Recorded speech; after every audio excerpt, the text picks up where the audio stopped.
You're watching Up with KREM. Welcome back to Up with KREM. Thanks for joining us. Now, 1 year ago this week, George Floyd was killed by former officer Derek Chauvin. His death sparked nationwide protests, including some here in Spokane. Now, the day after the first protest, we talked with former NAACP President Curtis Robinson about his thoughts on the local reaction. So this morning, we have invited Curtis back with us here on Up with KREM almost a year later to talk about the verdict. Curtis, thank you so much for joining us this morning. We're going to start off this interview by asking what your first thoughts are when you heard that guilty verdict. Well, I had a lot of conflicting emotions going through the times. I think any person of color probably did, right? So relief, yet there's the prevailing consciousness behind this whole experience, and that's that this should have never been historic. This should have been the standard from the get-go.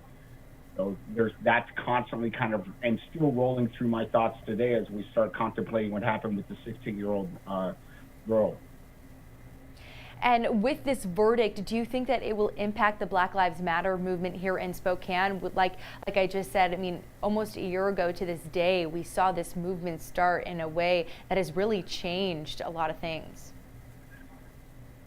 Yeah, I mean, absolutely. I think the impact will most likely be that we will be more galvanized than diminished in our efforts to continue the movement that began long before the incident happened with Mr. Floyd, but that obviously needs to continue and grow and evolve into moving our law enforcement family and community into the service industry that community is crying out for it to be, and that the issue with Mr. Floyd and so many others has accentuated needs to happen.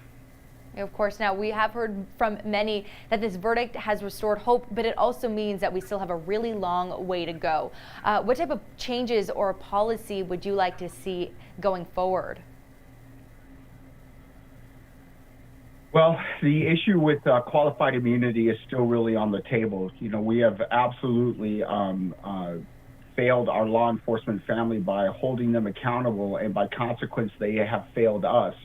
And we have to really start taking a look at the historic roots behind how law enforcement came into being, that it was really founded around the issues of slave patrols. And so when we start thinking about where it needs to go, we need to get to that and really start addressing that root cause and start really teasing that out and seeing how that's had and continues to have long-term historical and current context effects that continue to play out not only in the media but also in the ones that we don't hear about.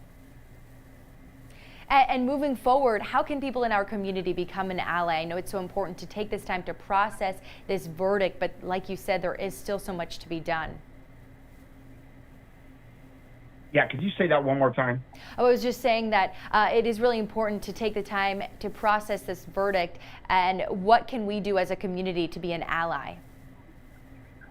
Well, we absolutely have to continue to be willing to step up and step out there and let our legislators, our politicians, our law enforcement leaders know that we expect continued forward movement, the continued evolution of this moving to where everybody knows that it needs to go, and to quit letting the bad actors in this industry determine how this industry is going to continue to be viewed and continue to operate. We have to start really dealing with the mindset and the acceptance that this is just the way that culture has been, and the messaging that this has been okay, because it's never been okay, and it shouldn't be okay today, and it should not and needs not to be okay in the future. Yeah, absolutely not. And this morning, the conversations are being had here on Up with KREM, all over the world, on social media. But we are asking our viewers to pick one word that describes how you felt when you heard the verdict. So can you share with us this morning what that word would be for you? I don't have one word. So I will say I am hopeful, and I am also concerned. I think, here we go. Here's the word for you: watchful.